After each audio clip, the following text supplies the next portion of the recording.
How could you bring such disgrace upon this family, Isabel? My father's voice thundered through the kitchen, reverberating off the walls. His face, carved with deep lines of anger and disappointment, made it clear this was no ordinary argument. He stood at the head of the table, a figure of unwavering authority. Across the room, Victoria leaned casually against the counter, her arms crossed, her lips pressed into a thin, unreadable line as she observed in silence. I sat motionless, my breath caught in my throat, the weight of their judgment pressing down on me like a heavy stone. My name is Isabel Bennett. I am 26 years old, and tonight my entire world is falling apart. My father, the only parent I have left, looked at me as if I were a stranger.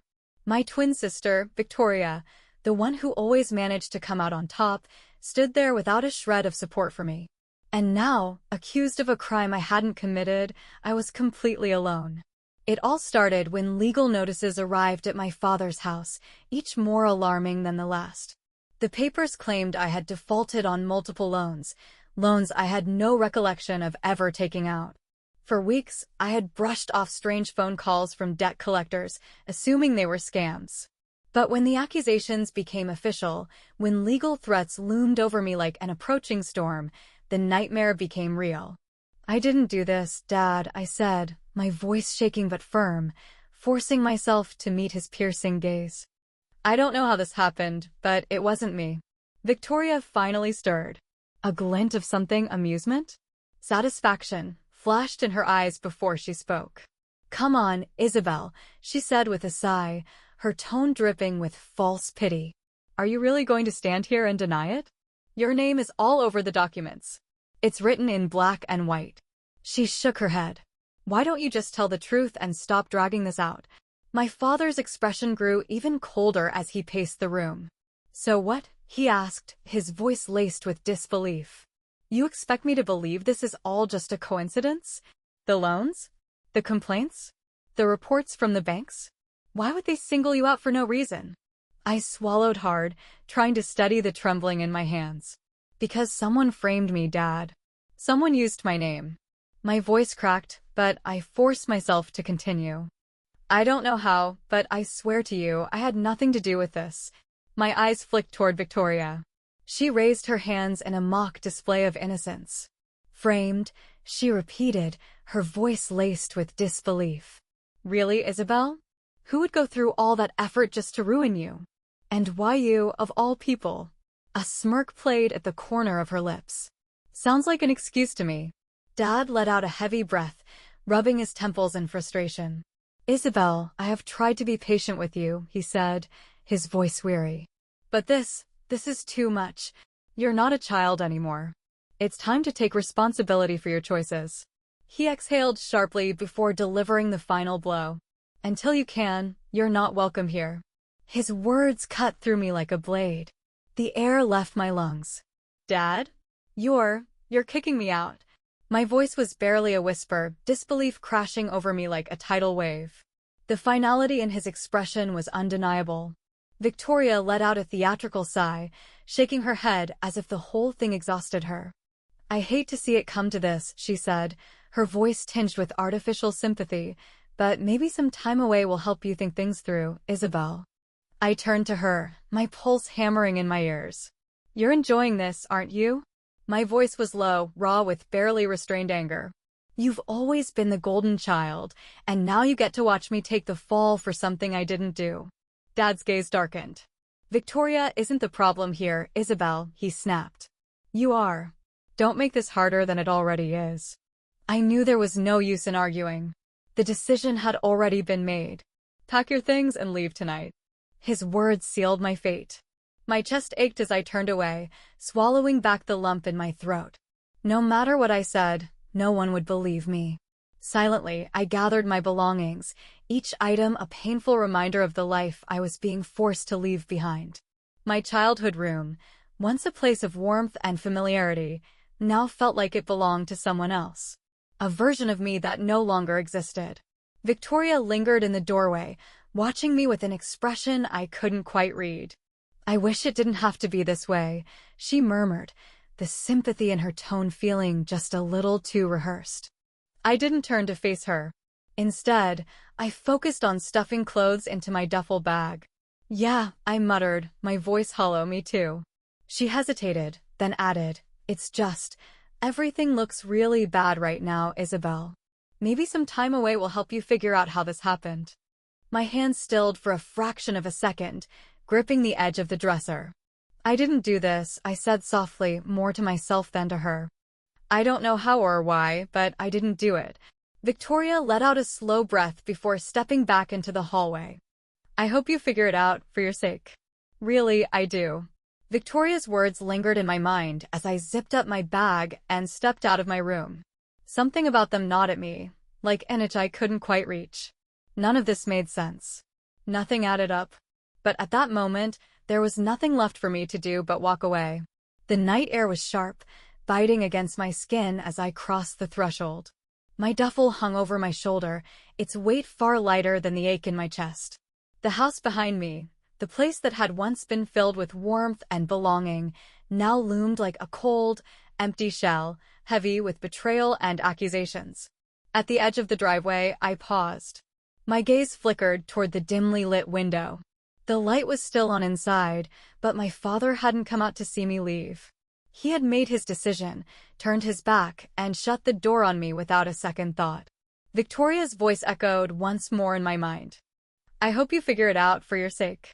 The words should have felt like concern, but they didn't. They clung to me like a shadow, insincere and unsettling.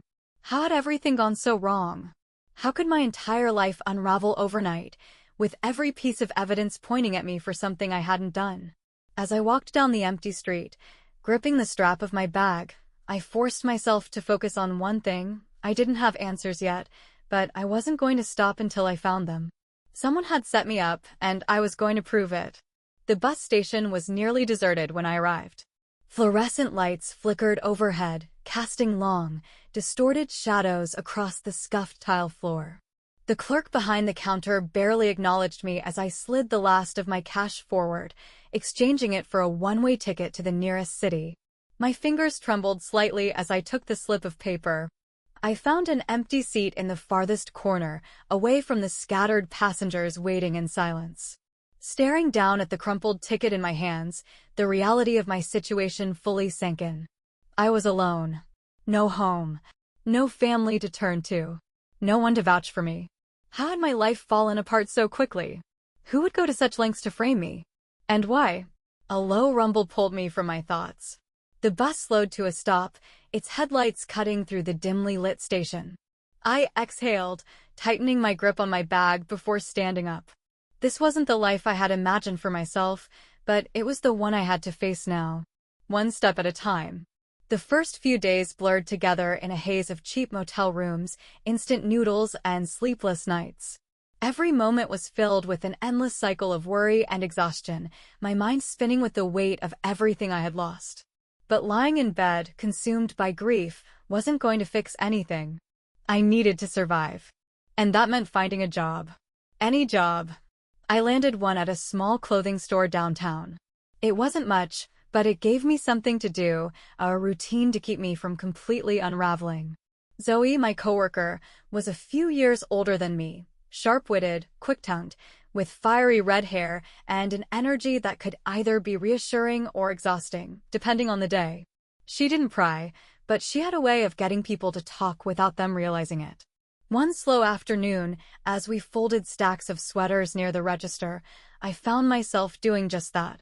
It's been a nightmare, I admitted, stacking one shirt on top of another. I don't even know how my name got dragged into this. I've never done anything like that in my life. Zoe leaned against the counter, her expression thoughtful. That's rough, she said. You said it was fraud, right? Loans in your name? You ever think maybe someone pretended to be you? I froze, the thought hitting me like an electric jolt. Pretended to be me? I echoed, the words feeling foreign on my tongue. I guess it's possible, but who would go to that kind of trouble? She shrugged. I don't know, but if someone's pulling something like that, they'd need to look enough like you to get away with it. Her words sent a slow, creeping chill down my spine. Someone who looked like me. My stomach twisted. There was only one person who fit that description. Victoria. But no, that was impossible, wasn't it? I hesitated, my hands pausing mid-fold. I have a twin, I said slowly, almost as if I needed to hear the words out loud to believe them. We're identical. Zoe's eyebrows shot up. A twin? Identical. She gave me a pointed look. Isabel, come on. If someone's pulling this off, they'd need to look exactly like you. And you're really telling me your twin is completely innocent? I opened my mouth to argue, but stopped. The idea was ridiculous. Unthinkable. And yet, I couldn't shake the unease curling in my stomach. Victoria had always been the perfect one, the daughter who could do no wrong. My father trusted her implicitly. So did everyone else. There was no way she would risk all of that over something like this, right? Framing me would mean jeopardizing the image she had worked so hard to maintain. It just didn't add up. Zoe let out a short, humorless laugh.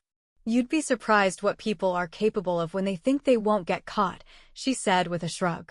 Jealousy, spite, convenience. Who knows? Her words left an uneasy feeling creeping up my spine. I mean, if someone wanted to pull this off, who better than the one person who looks exactly like you? I wanted to dismiss the idea outright. It was absurd. Impossible. And yet, the more I tried to push it away, the more it clung to me, gnawing at the edges of my mind. The details, the coincidences, they were stacking up in a way I couldn't ignore. What if the person I had trusted my whole life had been orchestrating my downfall from the start? That night, I lay awake in my cramped apartment, staring at the cracked ceiling as Zoe's words replayed over and over in my head. Who better to impersonate you than someone who looks just like you?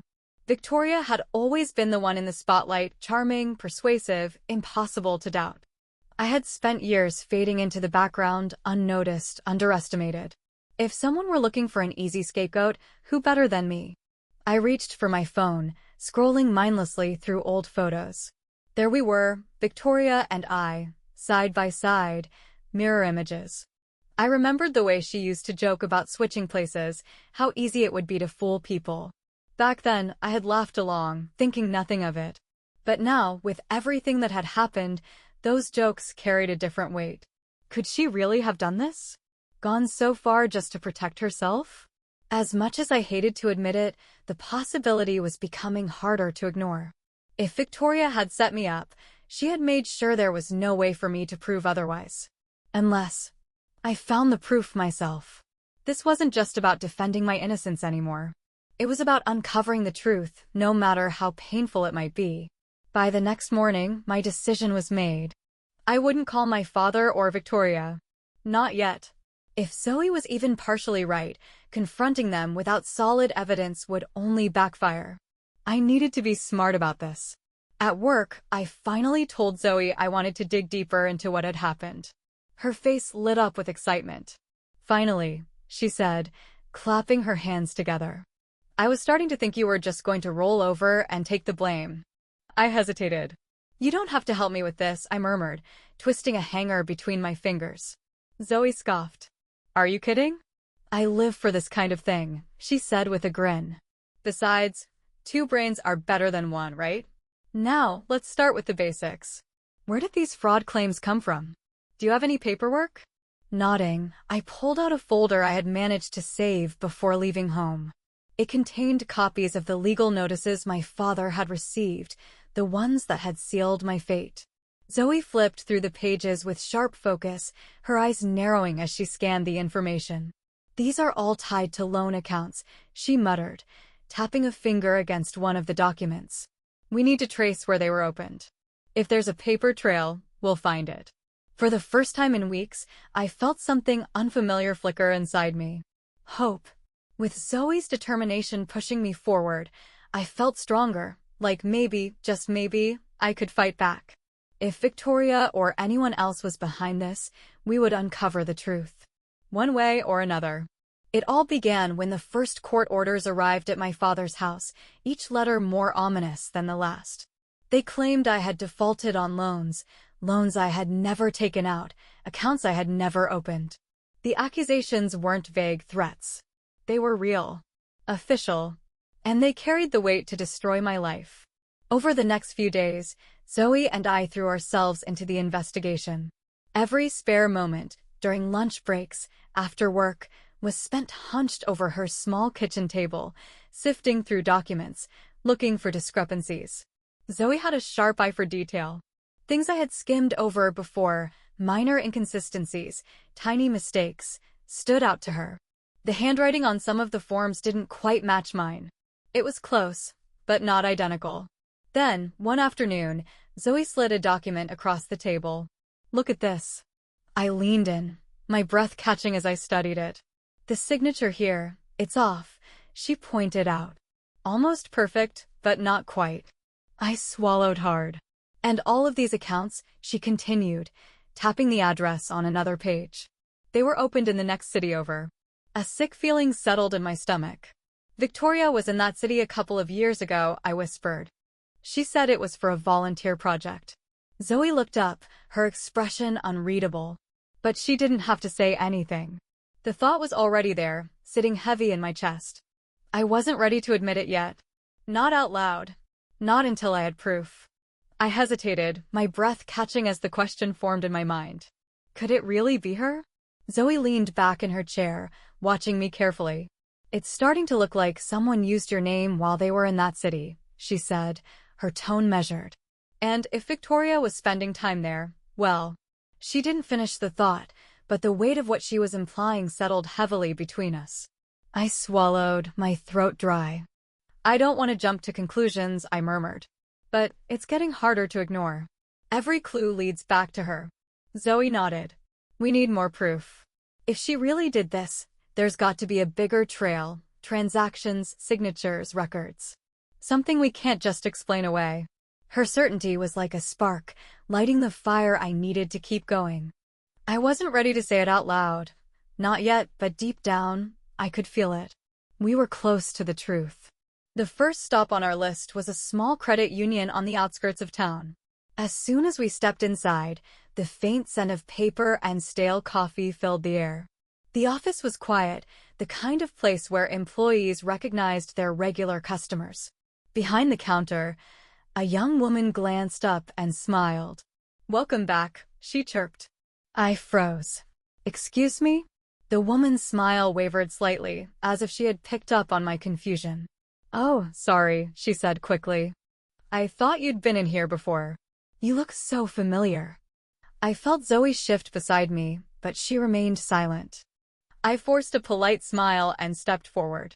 "Actually, I'm here about a loan that was opened in my name," I said, keeping my voice steady. "I need to understand the details." The woman nodded, turning to her computer and typing quickly. As her eyes moved over the screen, her brows knit together in thought. "Yes, I see the account," she said. "It was opened 2 years ago. You provided the documents in person, so we'll just need to verify a few details." "In person?" My voice wavered slightly. She glanced at me, seeming confused by my reaction. "Yes," she confirmed. "You came in with your ID and signed the forms here at the branch." I could hear the blood pounding in my ears. She hesitated, then added, "I actually remember it. It was a slow afternoon, and we chatted for a bit about how warm it was for that time of year." Zoe casually leaned against the counter, her expression neutral but her eyes sharp. "Would it be possible to pull up a copy of those documents?" she asked. "We'd like to check a few things." The woman hesitated before nodding. "I can't give you copies, but I can show you the scanned files in our system." She turned the monitor slightly. And there it was. My name. My signature. My face. Except, it wasn't my face. Not exactly. Zoe stepped in closer, her voice low. "Isabel, that's your sister, isn't it?" My stomach lurched. The image staring back at me was nearly identical to my own, but with just enough subtle differences only I would notice. It was Victoria. My hands trembled as the truth I had been so desperate to deny stared me in the face. We visited 2 more locations that day, and each one played out like a twisted déjà vu. At every bank, every loan office, the employees greeted me with recognition, referencing conversations I had never had. At one office, a middle-aged man behind the desk grinned as we approached. "Back again," he said with a chuckle. Didn't think we'd be seeing you so soon. I forced a weak smile, my insides twisting painfully. Actually, I said carefully, I'm here about some discrepancies with an account opened in my name. His expression sobered slightly. Discrepancies? He frowned. But you provided all the documents yourself when you were here last month. Zoe leaned forward, her tone calm but firm. Was there an ID involved? Do you still have it on file? The man hesitated, then nodded. Of course. Let me pull up the records. Seconds later, the screen lit up with the familiar documents. And there it was again. My name. Victoria's face. The final piece fell into place, and my stomach churned as the full weight of betrayal crashed over me. It had been her all along. She had used our identical looks to steal my identity, my name, my entire life, and left me to suffer the consequences. I stared at the screen, my chest tight with a suffocating mix of rage and disbelief. Zoe placed a steadying hand on my shoulder. Her voice was soft, but there was a quiet fury behind it. She's been setting you up from the start. I wanted to scream, to cry, to storm out of that office and confront Victoria, demanding answers for everything she had done to me. But I couldn't move. I couldn't speak. All I could do was sit there, numb, as the reality of her betrayal settled deep into my bones. My own sister had stolen my identity, framed me for a crime I didn't commit, and my father, without hesitation, had believed her. As Zoe and I stepped out of the bank, my thoughts spiraled, piecing together all the details I had ignored over the past year. The expensive handbags, the designer coats, the diamond-studded jewelry she'd flaunted so effortlessly at family dinners. I had asked her once how she could afford it all. Oh, just a little treat for myself, she had laughed, waving off my curiosity. You know I've been saving up. At the time, I believed her. Of course I did. Why wouldn't I? Victoria had always been the one who had it all together, the one who made life look effortless. But now I saw it for what it was. The way she had always been vague about where the money came from. The smug satisfaction in her voice whenever she dismissed my questions. The fact that her extravagant lifestyle didn't remotely match the income from her supposedly modest job. She hadn't been saving up. She had been stealing from me. And she had done it so flawlessly, so convincingly, that she had left me to drown in the consequences. I barely slept that night, the weight of it all pressing down on me like an anchor. I needed help. I couldn't fix this alone. The next morning, I met with a lawyer, Jonathan Wells. He was a calm, middle-aged man with a sharp, calculating gaze that seemed to dissect every word I spoke.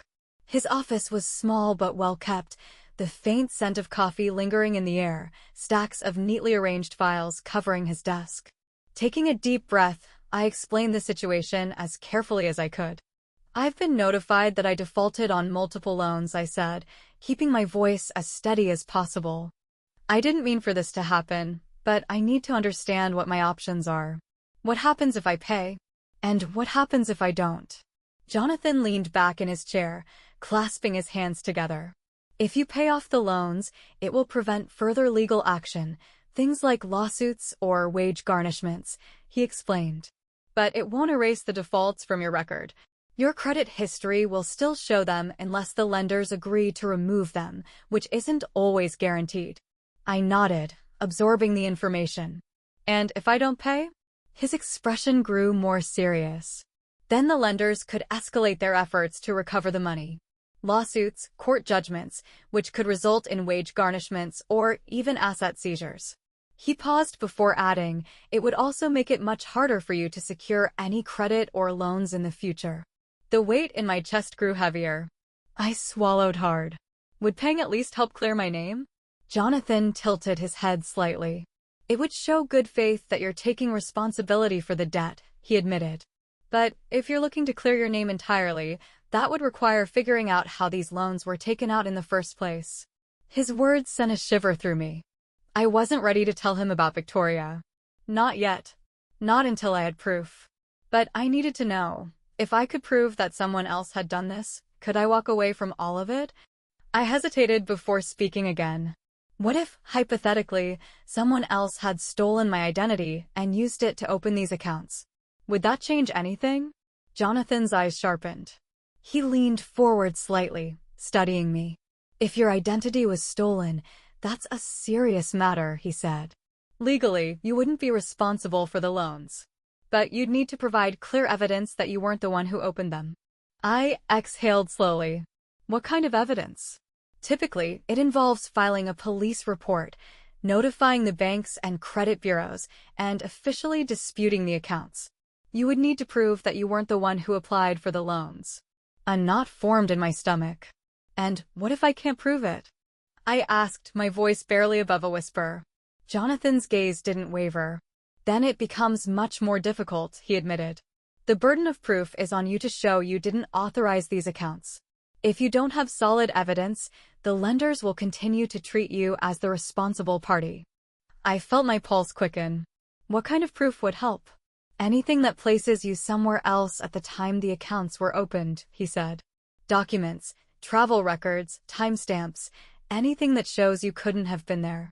If there are inconsistencies in the applications, things like mismatched signatures or discrepancies in personal details, that could also help support your case.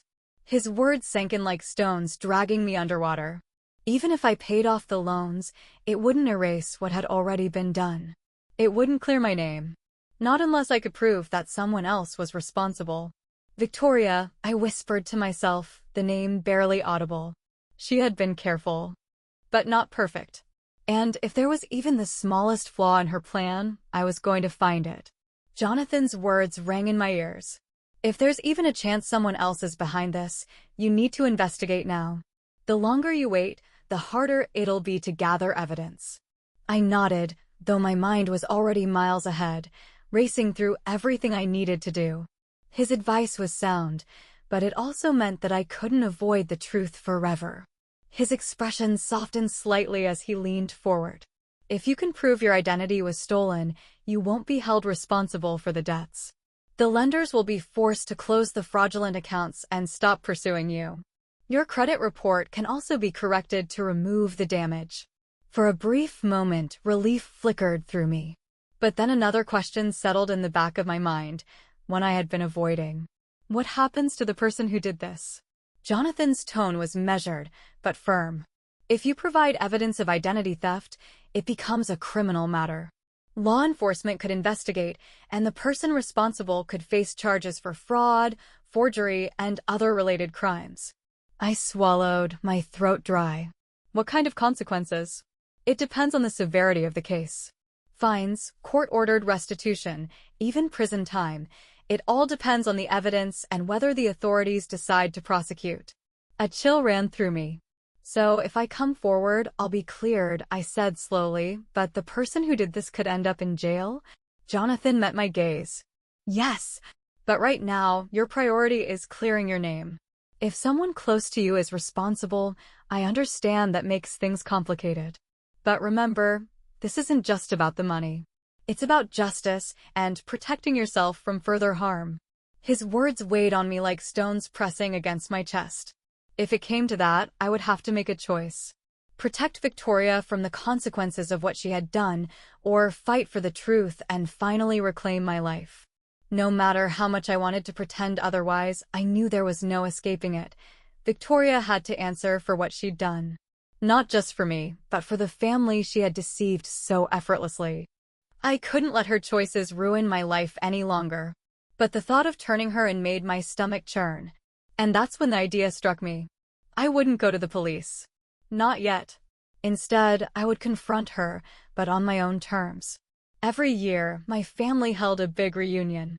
It was one of the few traditions we had kept up, a day when everyone gathered under one roof, no matter what else was happening in their lives. That would be the moment. With everyone present, I would lay out the truth, the forged documents, the bank statements, the undeniable evidence that pointed to her deception. I wanted her to see the weight of her actions in real time. I wanted her to feel the disappointment in our father's eyes when he realized what she had done. But I wouldn't turn her in. Not if she agreed to make it right. Victoria would have to settle the debts she had racked up under my name. She would have to undo the damage, quietly and without dragging me through more legal nightmares. It was a compromise, one that spared her the worst consequences while giving me the justice I deserved. The reunion was only a week away.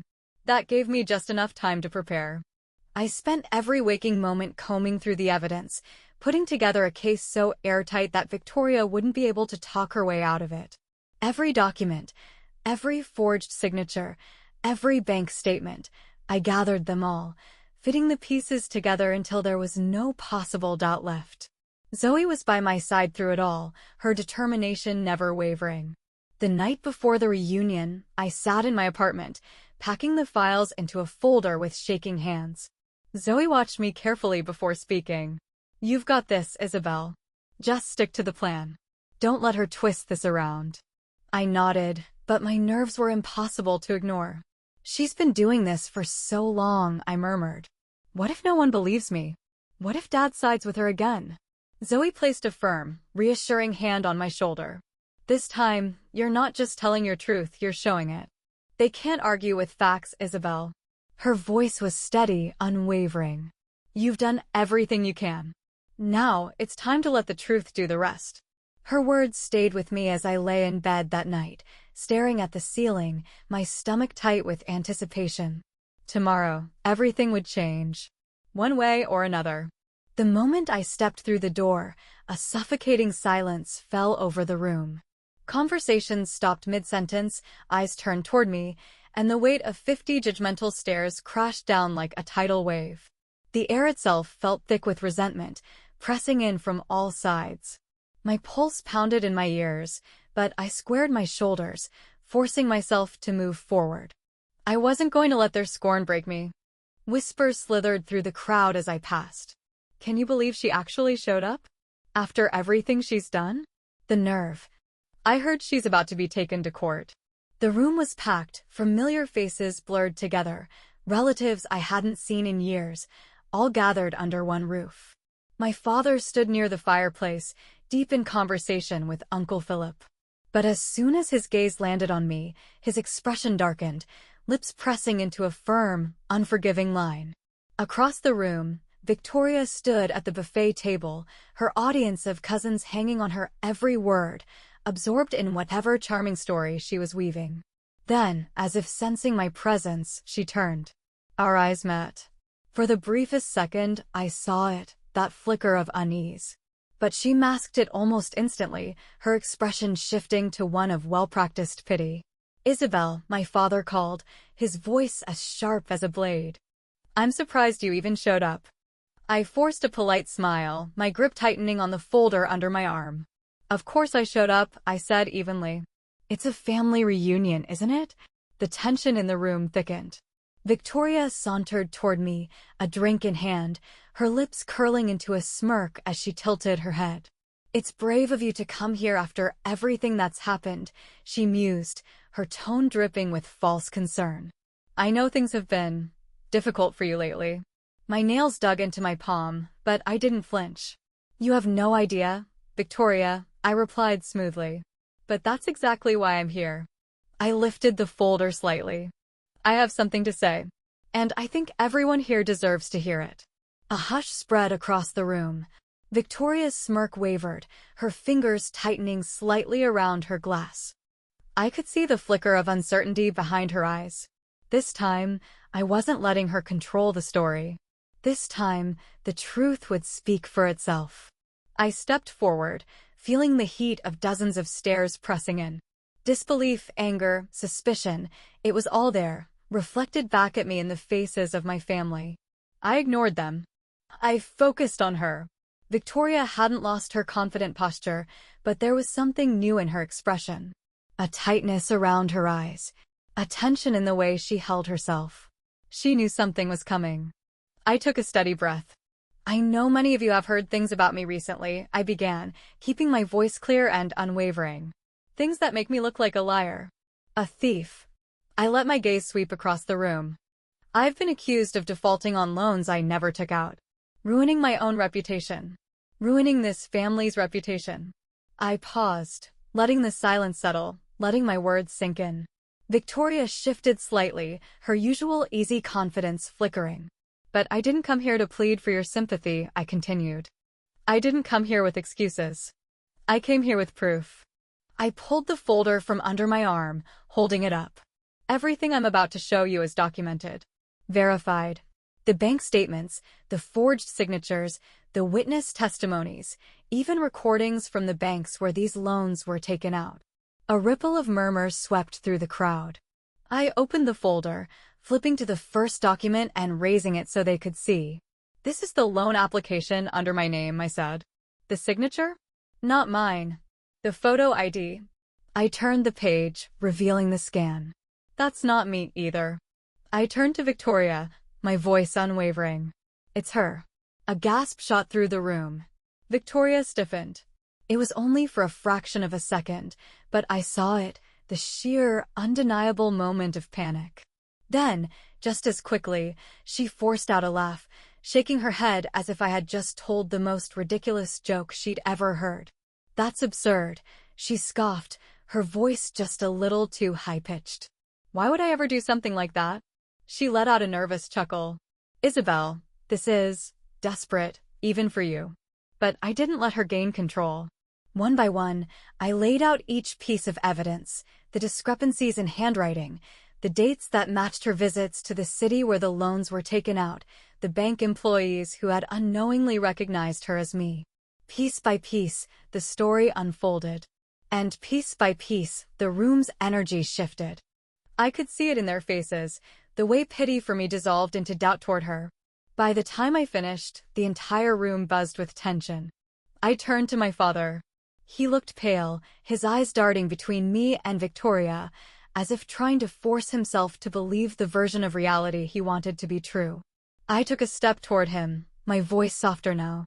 Dad, I said, I know you don't want to believe this, but the truth is right here. She used my name, my identity, to fund her lifestyle. And I've been the one left to pick up the pieces.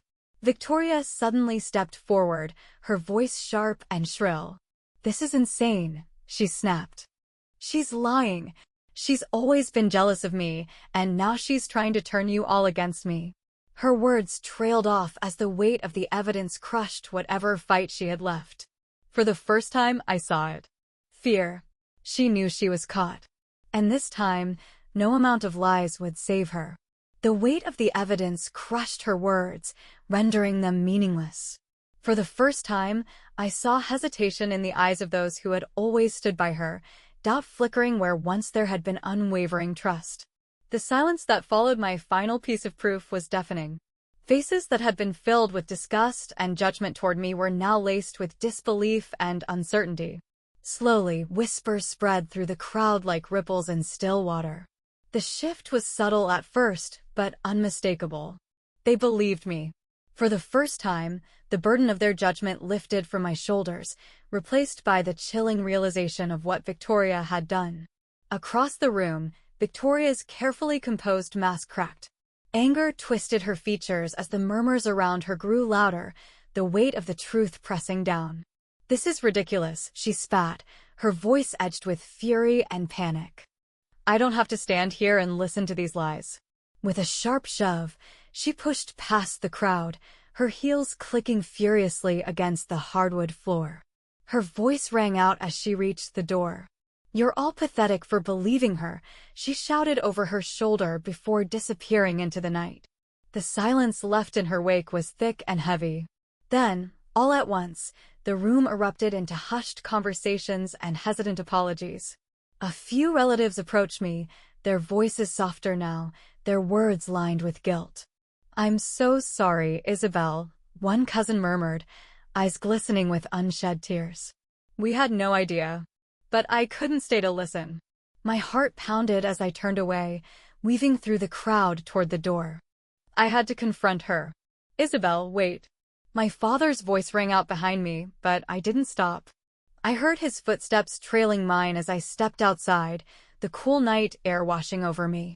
Scanning the parking lot, I spotted Victoria near her car, fumbling with her keys, her hands visibly shaking. Victoria, I called, my voice echoing through the empty lot. She froze. Slowly, she turned to face me, her expression shifting between fury and desperation. My father caught up, breathing heavily as he looked between the two of us, confusion and frustration lining his face. "What the hell is going on here?" he demanded, his voice sharp in the tense silence. I stepped forward, my eyes locked on Victoria. "You're not running from this," I said firmly. "We need to talk. Now." Victoria's gaze flickered between me and our father, her panic barely concealed beneath the thin veil of defiance. She crossed her arms, leaning against her car as if she could physically shield herself from the confrontation. "Admit it," I said, my voice steady. "Tell Dad the truth about what you did. Because if you don't, I have no choice but to take this to the authorities." Her jaw clenched, and for a moment, I thought she might lash out. But she could feel it, the weight of the evidence, the eyes of our father bearing down on her, the reality she could no longer twist to her advantage. "Victoria," Dad said, his voice strained with anger and something deeper, betrayal. "Is it true? Did you really do this?" Victoria scoffed, rolling her eyes, but there was no confidence behind it. "Just exhaustion." "Fine," she snapped, throwing her hands in the air. "Yes, I did it." "Okay." My father took a step back as though the words had physically struck him. "How could you?" His voice was barely above a whisper. "To your own sister? To this family?" Victoria shook her head, frustration and shame clashing in her features. "I didn't think it would get this far. I figured it would all blow over. That no one would even notice." "You didn't think?" I repeated, my voice tight with emotion. "You stole my name, my identity." My breath caught, but I pushed forward. "You ruined my life, Victoria." She turned to me, her face desperate now. "I didn't mean to ruin anything. She hesitated. "I needed the money. And you've always been so easy to overlook. I thought you'd just take the blame and move on." My chest ached with the weight of her words. "You didn't just hurt me," I said, my voice quiet but unwavering. "You destroyed everything I've worked for. And I was willing to let you fix it quietly, to give you a chance to own up to what you did." I took a step closer, my words deliberate. "But if you don't settle those loans and clear my name, I will take this to the police." For the first time, she had no response. No manipulation. No charm. Victoria's shoulders sagged. Her lips parted as if she wanted to argue, but no words came. Instead, she lowered her gaze, blinking rapidly as tears welled in her eyes. "I'm sorry," she whispered. "I never meant for it to get this bad. I didn't think it through." Dad exhaled sharply, rubbing a hand over his face, his disappointment palpable. "You didn't think?" He shook his head. Victoria, do you realize what you've done? Not just to Isabel, but to this family." She wiped at her eyes, her hands trembling. "I'll fix it," she said quickly, her voice shaky. "I swear. I'll pay everything back, I'll settle the loans, I'll clear Isabel's name." I studied her carefully, searching for any sign of deception. But for the first time in a long time, she looked broken. "You better mean that," I said finally, my voice firm. "Because if you don't, I won't hesitate. This is your last chance." She nodded, almost frantically. "I do. I'll do it, Isabel. I promise." Over the next few weeks, she did. Victoria contacted the banks. She paid off the defaulted loans. She submitted statements that officially cleared my name. The process wasn't instant. It took time to undo the damage. But step by step, my life was restored. I wouldn't forget what she had done. The betrayal still left scars, but in the end, it wasn't revenge that gave me closure. It was accountability. Victoria's actions had consequences. And I had finally stood up for myself. My family, once so quick to judge me, began to see me for who I truly was, not the villain of Victoria's story, but a person who had been wronged and refused to stay silent. As for Victoria, rebuilding trust would take time. Maybe a lifetime. But for the first time, I was no longer trapped in her shadow. I had reclaimed my name. And this time, the truth had won.